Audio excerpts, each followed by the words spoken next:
viewers, I hope you are all doing well. Welcome to T1 Academy Current Affairs classes.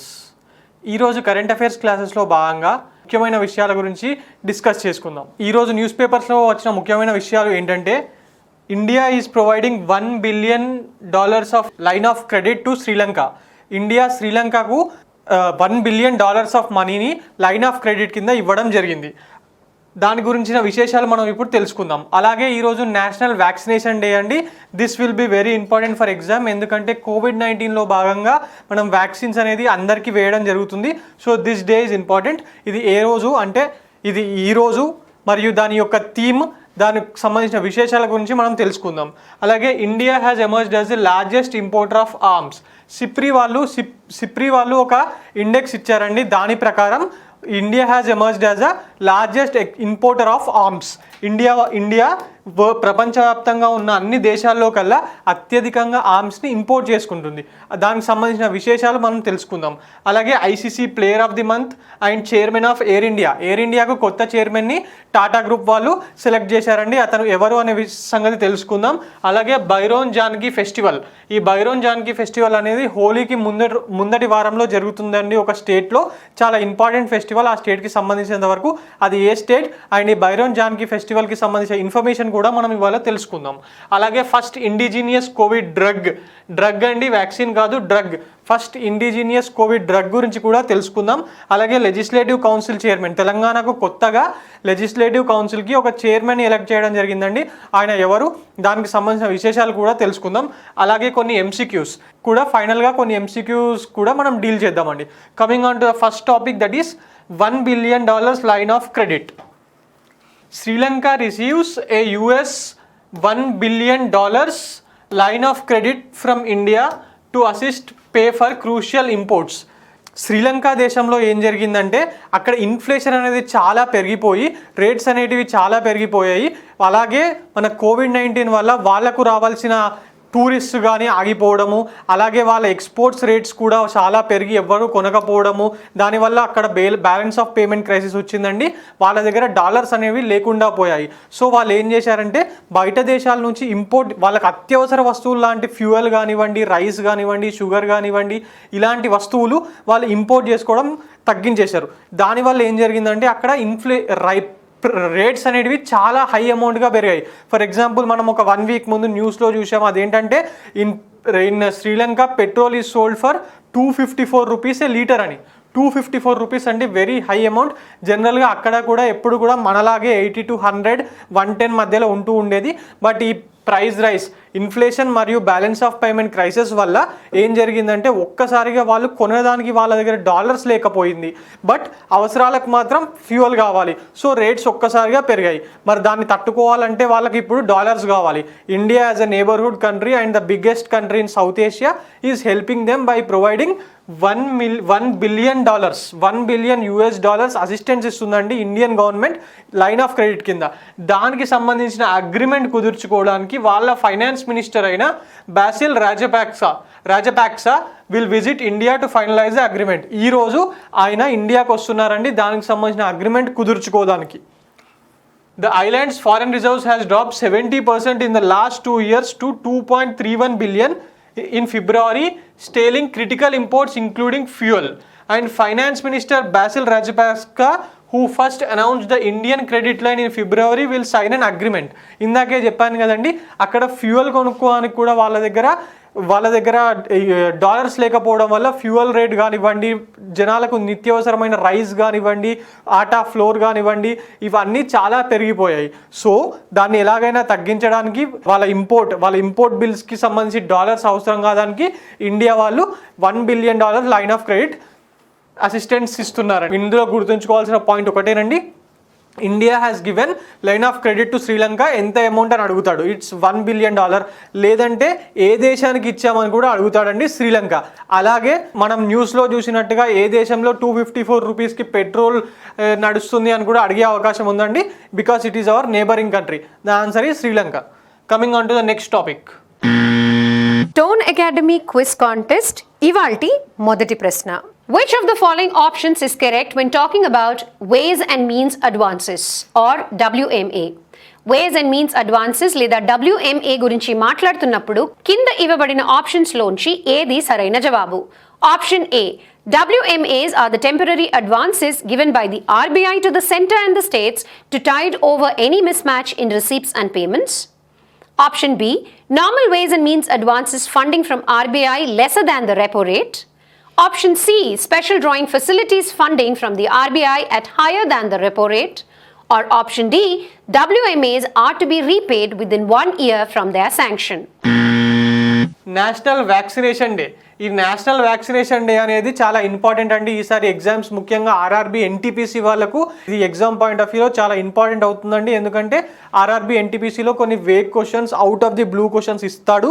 Plus మనం ఈ సంవత్సరం vaccines గత 2 సంవత్సరాలుగా COVID-19 వల్ల వ్యాక్సిన్ యూసేజ్ అనేది చాలా పెరిగింది. So vaccines are important.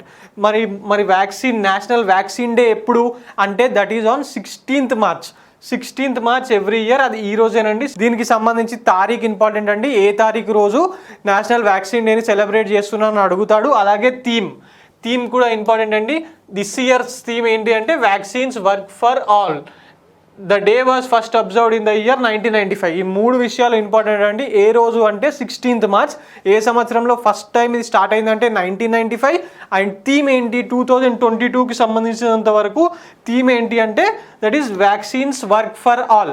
ఈ 3 విషయాలు ఆర్ఆర్బి ఎన్టీపీసీకి కానివ్వండి, రాబోయే టీఎస్పీఎస్సీ ఎగ్జామ్స్లో మరియు ఏపీపీఎస్సీ గ్రూప్ 4 అండ్ ఎండోమెంట్ ఎగ్జామ్స్లో కూడా నేషనల్ వ్యాక్సిన్ డే అనేది ఇంపార్టెంట్ అండి. ప్రాబబులీ డేస్కి సంబంధించిన విషయాల్లో ఈసారి ఎగ్జామ్స్లో దీనికంటే ఇంపార్టెంట్ ఇంకోటి ఉండదు. Coming on to the next topic, that is India emerges as largest importer of arms. మనం ఆర్మ్స్ అనేది చాలా ఇంపోర్ట్ చేసుకుంటుంటున్నాం కదండి. దాంట్లో మనం ప్రపంచంలో కల్లా మొదటి స్థానంలో ఉన్నామని చెప్పి ఒక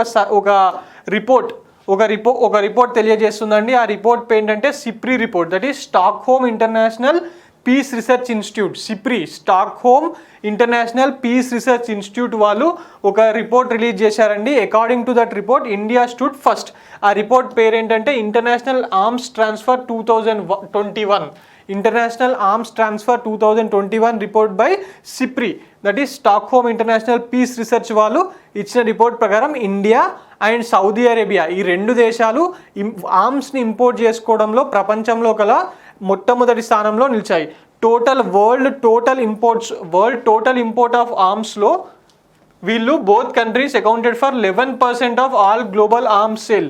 మన ఇండియా మొత్తం వరల్డ్ ఇంపోర్ట్ ఆఫ్ ఆర్మ్స్ 100% అవుతే అందులో 11% ఇండియా అండ్ ఇంకొక 11% సౌదీ వాళ్ళే ఇంపోర్ట్ చేసుకుంటున్నారండి ఇన్ని రకాల వెపన్స్. మరి ఇవి ఎందుకు అవసరం పడుతున్నాయంటే India has enemies on both sides of the border, that is Pakistan and China. రెండు దిక్కుల మనకు ప్రమాదం పొంచి ఉండడం వల్ల మనం ఆర్మ్స్ అనేటివి మనం ఇంకా తయారు చేసుకోలేకపోతున్నామండి. ఈ మధ్యనే తయారు చేయడం స్టార్ట్ అయింది మేక్ ఇన్ ఇండియా అన్న ప్రోగ్రామ్ కింద. బట్ స్టిల్ వీఆర్ ఇంపోర్టింగ్, ఎందుకంటే పాకిస్తాన్ అండ్ చైనా దేశాల యొక్క థ్రెట్స్ మనకు ఉండడం వల్ల. అలాగే సౌదీకి కూడా ఇరాన్ లాంటి కంట్రీస్తో శత్రుత్వం ఉంది అండ్ మిడిల్ ఈస్ట్ దేశాల్లో అది ఒక పెద్దన్న పాత్ర పోషిస్తుంది. మిడిల్ ఈస్ట్ కంట్రీస్లో ఏ దేశంలో అంతర్యుద్ధం జరిగినా, ఏ దేశం మీద టెర్రరిస్ట్ అటాక్స్ జరిగినా వీళ్ళే హెల్ప్ చేస్తూ ఉంటారండి. ఫర్ ఎగ్జాంపుల్ యమన్లో Houthi rebels, Iran backed Houthi rebels వాళ్ళు యమన్ క్యాపిటల్ సిటీని అటాక్ చేసి అక్కడ గవర్నమెంట్ని కూలదోసినప్పుడు ఆ గవర్నమెంట్కి సపోర్ట్గా సౌదీ అరేబియా వాళ్ళ ఆర్మ్స్ అండ్ అమ్యుటేషన్స్ని పంపించి అక్కడ యుద్ధం చేస్తున్నారండి as a major force. So ఈ 2 దేశాలు చాలా వరకు ఇంపోర్ట్ చేసుకుంటున్నాయి. అండ్ తర్వాత Egypt, Australia and China wear the next 3 largest importers respectively in the top 5. Egypt, Australia and China వాళ్ళు పాకిస్తాన్ లాంటి దేశాలకు JF-17 లాంటి విమానాలు అమ్ముతున్నప్పటికీ స్టిల్ దే ఆర్ ఇంపోర్టింగ్ అండి. రష్యా నుంచి మెజారిటీ ఆఫ్ ద ఆర్మ్స్ వాళ్ళు కూడా ఇంపోర్ట్ చేసుకుంటూ ఉంటారు. The report placed India at the top of the list. మన ఇండియాకు సంబంధించినంత వరకు 85% of our Indian arms imports are coming from 1 Russia, 2 France and 3 USA. ఈ 3 దేశాల నుంచే మనం మేజర్గా ఇంపోర్ట్ చేసుకుంటున్నామండి. అందులో కూడా రష్యా నుంచి దగ్గరగా 50%, దట్ ఈస్ 46%, అంటే దగ్గరగా 50% of our arms which we are importing is coming from Russia.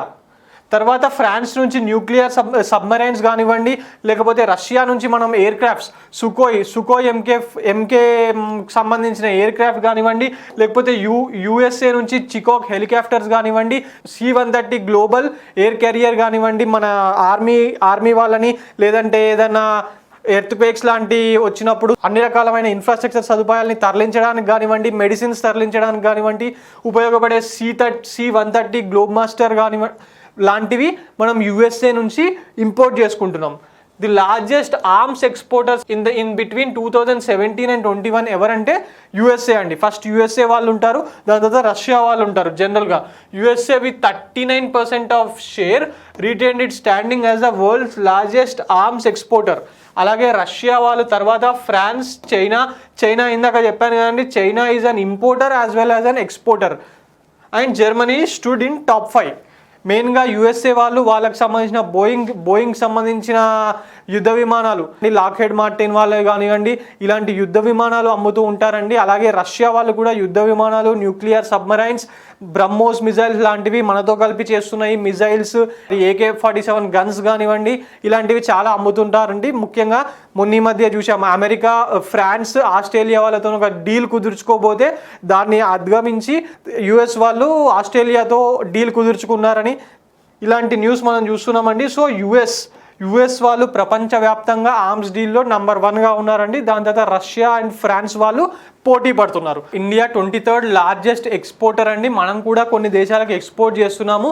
మన చుట్టుపక్కల ఉన్న దేశాలైన శ్రీలంకకు కానివ్వండి, లేకపోతే మాల్దీవ్స్ కానివ్వండి, సీషెల్ కానివ్వండి, మనం కొన్ని హెలికాప్టర్స్ని, లేకపోతే ఇండియాలో తయారైన షిప్స్ని, పెట్రోల్ షిప్స్ని కానివ్వండి, లేకపోతే మన LCA తేజస్ ఎయిర్ క్రాఫ్ట్స్ని కానివ్వండి, లేకపోతే మనం ఈ మధ్య కుదిరిన ఒప్పందం వియత్నాంతోనూ ఫిలిప్పీన్స్తోనూ బ్రహ్మోస్ మిజైల్స్ని వాళ్ళకి ఎక్స్పోర్ట్ చేస్తామని చెప్పి మనం ఒప్పందం కుదుర్చుకున్నాం కదా. ఇలాంటి చిన్న ఎక్స్పోర్ట్స్ మనం చేస్తున్నామండి. అందువల్లే మనం 23rd లార్జెస్ట్ ఎక్స్పోర్టర్గా నిలిచాము. ఫైనల్గా ఏంటంటే ఇండియా ఈ మధ్య తన ఇంపోర్ట్స్ని తగ్గించుకుంటుందండి by using make in India programme. మనం మేక్ ఇన్ ఇండియా ప్రోగ్రామ్ యొక్క ఉద్దేశం ఏంటంటే ఏవైతే వస్తువులు, ఫర్ ఎగ్జాంపుల్ రఫేల్ ఉన్నాయి, రఫేల్ కొన్నేమో అక్కడనే ఫ్రాన్స్ నుంచి తీసుకుంటున్నా ఆ అగ్రిమెంట్లో ఏముందంటే కొన్ని అక్కడనే తయారు చేసినవి రావాలి, మొత్తంగా తయారు చేసినవి మిగిలినవి ఇండియాలో తయారు చేయాలని. ఇలాంటియే AK-47కి సంబంధించి మరియు AK-57 రైఫెల్కి సంబంధించి రష్యాతో కూడా ఒక ఒప్పందం కుదుర్చుకున్నాము. దాని ప్రకారం వాళ్ళు వాటిని మొత్తంగా మన యూపీలోని అమేధి నియోజకవర్గంలో వాళ్ళు తయారు చేయడం జరుగుతుందండి. టోన్ అకాడమీ క్విజ్ కాంటెస్ట్ ఇవాల్టి రెండో ప్రశ్న. Which of the following measures is regarded as the national income? కింద ఇవ్వబడిన మెజర్స్ లోంచి ఏది నేషనల్ ఇన్కమ్ కి సంబంధించింది?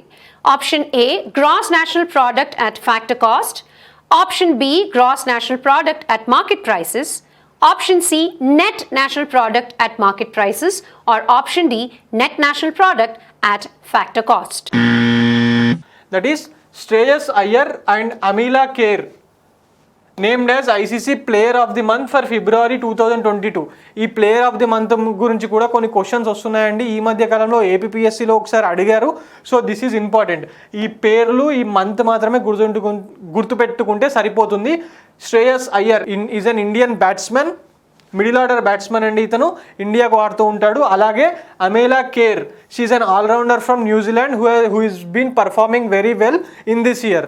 వీళ్ళిద్దరిని ICC ప్లేయర్ ఆఫ్ ది మంత్గా 2022 ఫిబ్రవరికి సెలెక్ట్ చేసిందండి.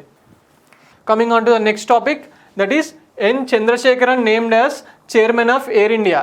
N. చంద్రశేఖరన్ మన టాటా గ్రూప్ వాళ్ళు ఎయిర్ ఇండియాని టేక్ ఓవర్ చేశారు కదా గవర్నమెంట్ ఆఫ్ ఇండియా నుంచి. దాని తర్వాత దానికి ఒక కొత్త చైర్మన్ నియమించారండి. ఆయన పేరే N. చంద్రశేఖరన్. ఇంతకుముందు ఈయన presently he is also the chairman of N. Chandrasekaran గారు. He is the chairman of Tata Sons అండి. టాటా సన్స్ అంటే టాటా గ్రూప్స్లో ఉన్న అన్ని రకాలమైన కంపెనీస్కి ఇది మెయిన్ అండి, టాటా సన్స్. దాని కిందే TCS కానివ్వండి, టాటా హోల్డింగ్స్ కానివ్వండి, టాటా ఇన్ఫ్రాస్ట్రక్చర్ కానివ్వండి, టాటా ఎనర్జీ కానివ్వండి, ఇలా ఉప్పు నుంచి ఉక్కు దాకా ఉన్న టాటా సామ్రాజ్యం అంతా టాటా సన్స్ కిందకే వస్తుందండి. ఈయన ముందు TCS చైర్మన్గా పనిచేశారు. అక్కడ చూపిన అద్భుతమైన ప్రతిభ వల్ల రతన్ టాటా గారు రిటైర్ అయిన తర్వాత N. చంద్రశేఖరన్ గారిని టాటా సన్స్కి చైర్మన్గా నియమించడం జరిగిందండి. ఇప్పుడు అతన్నే మళ్ళీ కొత్తగా టేక్ ఓవర్ చేసుకున్న ఎయిర్ ఇండియా నష్టాల్లో ఉంది కదా, దాన్ని లాభాల్లోకి తీసుకురావాలి. So there should be an efficient chairman. So అందువల్లే ఎన్ చంద్రశేఖరన్ గారిని టాటా ఎయిర్ ఇండియాకు కూడా చైర్మన్గా నియమించడం జరిగిందండి. మన టాటాకి సంబంధించినంత వరకు కొన్ని విషయాల గురించి తెలుసుకుందాం. టాటాని ఎస్టాబ్లిష్ చేసింది ఎవరు అంటే, Tata founder is Jamshedji Tata and it was founded in 1868. Tata 1868లో ఫౌండ్ చేశారండి ఈ కంపెనీని. అలాగే its headquarter is it Mumbai. Tata వాళ్ళు ఇండియాలో ప్రైవేట్ సెక్టార్లో ముందుగా స్టార్ట్ అయిన అతి కొద్ది కంపెనీల్లో టాటా ఒకటండి. టాటా, బిర్లాస్ ఇలా వాళ్ళు స్వాతంత్రానికి పూర్వమే మన దేశంలో ప్రైవేట్ సెక్టార్లో ఇండస్ట్రీ స్టార్ట్ చేశారు. Coming on to next topic, that is Byron Janaki festival. Byron Janaki festival is celebrated in Jammu and Kashmir. Byron Janaki festival అనేది జమ్మూ అండ్ కాశ్మీర్లోని రాజౌరి అనే ఒక డిస్టిక్లో ప్రతి సంవత్సరం సెలబ్రేట్ చేసుకుంటారండి. ఇది వాళ్ళకు సంబంధించిన ఒక చారిత్రాత్మకమైన పండుగ. యాజ్ పర్ దిస్ ఫెస్టివల్ వీళ్ళండి జానకీస్ అంటే వీళ్ళు ఏం చేస్తారంటే, కొందరు ఆ ప్రజల్లోనే కొందరు ఇలా తయారై వచ్చి వాళ్ళ దగ్గర ఉన్న కొరడాతోని జనాల్ని కొడుతూ ఉంటే దానివల్ల ఎవరికైతే ఆ దెబ్బ తగులుతుందో ఆ ప్రజలందరికీ వాళ్ళకు ఉన్న డిజీజెస్ అన్నీ మాయమవుతాయని, వాళ్ళలో ఉన్న ఫియర్ కూడా మాయమవుతుందని అక్కడ ప్రజల నమ్మకం అండి. This is important. Bhairon Janaki festival is important అండి. క్వశ్చన్ ఎలా వస్తుందంటే, Bhairon Janaki festival is celebrated in which state అని అడుగుతాడండి. The answer is Jammu and Kashmir. Jammu and కాశ్మీర్కి సంబంధించి ఈ మధ్య ఫెస్టివల్స్ కొన్ని న్యూస్లో ఉన్నాయండి. లాస్ట్ టైం హెరాత్ ఫెస్టివల్ గురించి మాట్లాడుకున్నాం, ఇప్పుడు బైరోన్ జానకి ఫెస్టివల్ గురించి మాట్లాడుకుంటున్నాం. సో ఫెస్టివల్కి సంబంధించినంత వరకు ఎగ్జామ్స్లో కొన్ని క్వశ్చన్స్ వస్తాయండి. మన తెలంగాణ ఫెస్టివల్స్ కూడా వస్తాయి, బతుకమ్మ ఇలాంటివి. అలాగే ఆర్ఆర్బి ఎన్టీపీసీ వాళ్ళకు ఈ బైరోన్ జానకి ఫెస్టివల్ గురించి అడిగే అవకాశం 100% ఉందండి. So please try to remember this Byron Janaki festival. ఇది చాలా ఇంపార్టెంట్ అండి, దీన్ని గుర్తుపెట్టుకోండి. అలాగే ఈ ఫెస్టివల్ అనేది 8 days పాటు జరుగుతుంది. హోలీకి ముందు వారంలో జమ్మూ కాశ్మీర్లో సెలబ్రేట్ చేయడం జరుగుతుంది. టోన్ అకాడమీ క్విజ్ కాంటెస్ట్ ఇవాల్టి మూడో ప్రశ్న. Arrange these countries in the ascending order with regard to their voting share in the International Monetary Fund. International monetary fund voting షేర్కి సంబంధించి కింద ఇవ్వబడిన దేశాలని అసెండింగ్ ఆర్డర్ అంటే తక్కువ నుంచి ఎక్కువకి అరేంజ్ చేయండి. 1 USA, 2 Japan, 3 Germany, 4 Russia. Options: option A 1, 3, 2, 4. Option B 4, 3, 1, 2. Option C 1, 2, 4, 3. or option D 4, 3, 2 and 1. Coming on to the next topic, that is first indigenous COVID drug to be available soon. First indigenous COVID drug WinCov-19 యొక్క trials పూర్తయ్యాయండి. ఇది పబ్లిక్కి సాధ్యమైనంత తొందరగా అవైలబిలిటీలో ఉంటుంది. ఇది vaccine కాదండి, ఇది ఒక డ్రగ్ అంటే medicine. This is a medicine and it is a collaborative effort of CSIR CCMB, centre for cellular and molecular biology. మన ఇక్కడే హైదరాబాద్లో ఉందండి. CCMB వాళ్ళు మరియు యూనివర్సిటీ ఆఫ్ హైదరాబాద్, అలాగే హైదరాబాద్ బేస్డ్ VINS విన్స్ బయోప్రాడక్ట్స్ ఈ ముగ్గురు కలిపి దీన్ని తయారు చేయడం జరిగిందండి.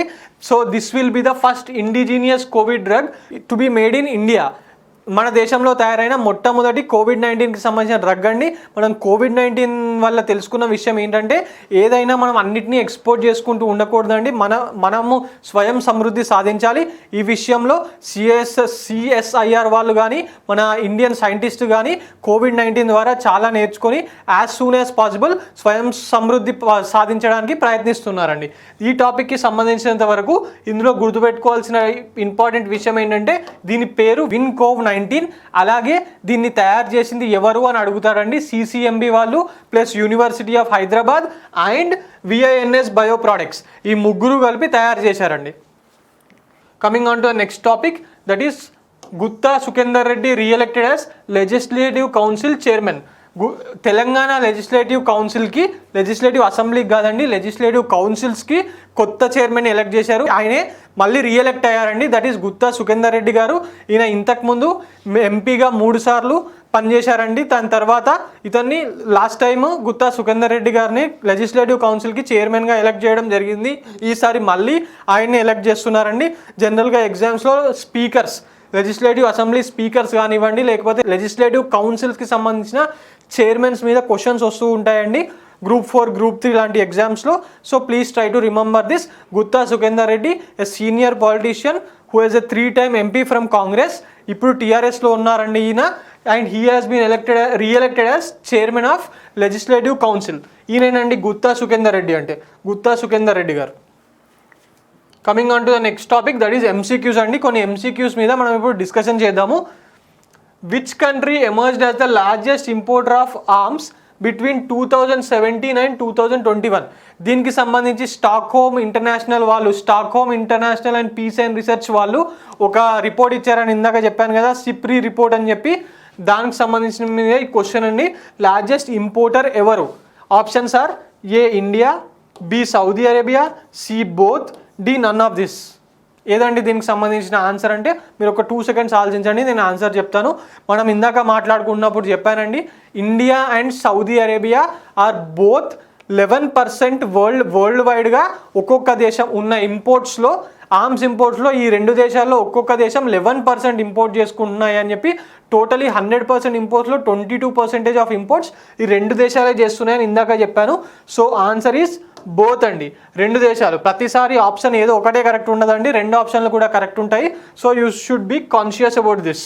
ఈ 2 కరెక్టేనండి. So the answer is C both. India, ముఖ్యంగా ఇండియా వాళ్ళు చాలా ఇంపోర్ట్ చేసుకుంటూ ఉంటారండి. Coming on to next topic, who has been appointed as chairman of air India? Air ఇండియాని ఈ మధ్య కాలంలోనే నష్టాల్లో ఉన్న ఎయిర్ ఇండియాని టాటా గ్రూప్ వాళ్ళు టేక్ ఓవర్ చేశారు కదా. మరి దానికి సంబంధించి ఎవరినైనా ఒక చైర్మన్ ఎలక్ట్ చేయాల్సి ఉంటుంది. వాళ్ళు నిన్ననే ఒక చైర్మన్ని ఎలక్ట్ చేయడం జరిగిందండి. ఆయన పేరు ఏంటి అనేది question. The options are A Ratan Tata, B N Chandrasekaran, C Jyotiraditya Scindia, D none of these. Answer ఏంటంటే మనం ఇందాక డిస్కస్ చేసుకున్నట్టు answer is B N Chandrasekaran అండి. మరి ఇంకా మనం వేరే 2 ఆప్షన్స్ గురించి కూడా తెలుసుకుందాం. రతన్ టాటా గారు ఎవరండి? ఇంతకుముందు రతన్ టాటా అంటే తెలియని వాళ్ళు దేశంలో ఉండరు. ఇంతకుముందు టాటా గ్రూప్కి చైర్మన్గా చేశారండి ఆయన, రతన్ టాటా.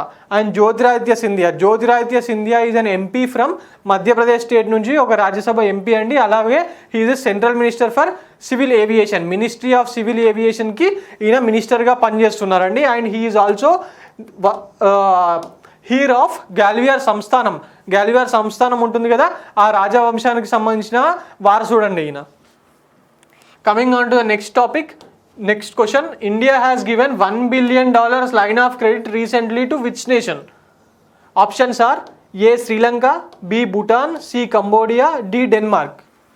ఇందులో ఏ దేశం అండి? ఆన్సర్ ఈ శ్రీలంక. ఇందాకే నేను చెప్పాను, శ్రీలంకలో ఎకానమీ చాలా ప్రాబ్లంలో ఉందని. వాళ్ళకు కావాల్సిన ఇంపోర్ట్స్, ఫ్యూయల్ ఇంపోర్ట్స్ కానివ్వండి, రైస్ కానివ్వండి, షుగర్ కానివ్వండి, ఇలా వాళ్ళ దేశ ప్రజలకు అవసరమైన నిత్యావసర వస్తువుల కొరతను ఎదుర్కొంటున్నారు. వాళ్ళ దగ్గర డాలర్ సంక్షోభం ఏర్పడింది. డాలర్స్ లేకపోవడం వల్ల ముఖ్యంగా శ్రీలంకకు డాలర్స్ అనేటివి వేరే దేశాల నుంచి వచ్చే పర్యాటకుల ద్వారా, లేకపోతే వాళ్ళు ఎక్స్పోర్ట్ చేసే టీ ద్వారా వస్తుందండి. బట్ వాళ్ళు ఆర్గానిక్ ఫార్మింగ్కి వెళ్ళడం వల్ల వాళ్ళ ఎక్స్పోర్ట్స్ తగ్గిపోయాయి. అలాగే COVID-19 వల్ల పర్యాటకులు తగ్గిపోయారు. అందువల్ల అక్కడ డాలర్స్ లేక వాళ్ళకు నిత్యావసరమైన వస్తువులు కూడా కొనుక్కోలేని పరిస్థితుల్లో ఉన్నారని ఇందాకే నేను చెప్పడం జరిగిందండి. So the answer is Sri Lanka. అదండి ఇవాల్టి డైలీ కరెంట్ అఫైర్స్ డిస్కషన్. ఈ వీడియోలో అడిగిన ప్రశ్నలకు సరైన జవాబులు ఈ వీడియోలోని కామెంట్ సెక్షన్లో మీరు మాకు పంపించవచ్చు. Thank you for watching the videos. Don't forget to like, share and comment on our videos, and do subscribe and click on the bell icon for more such content and contests.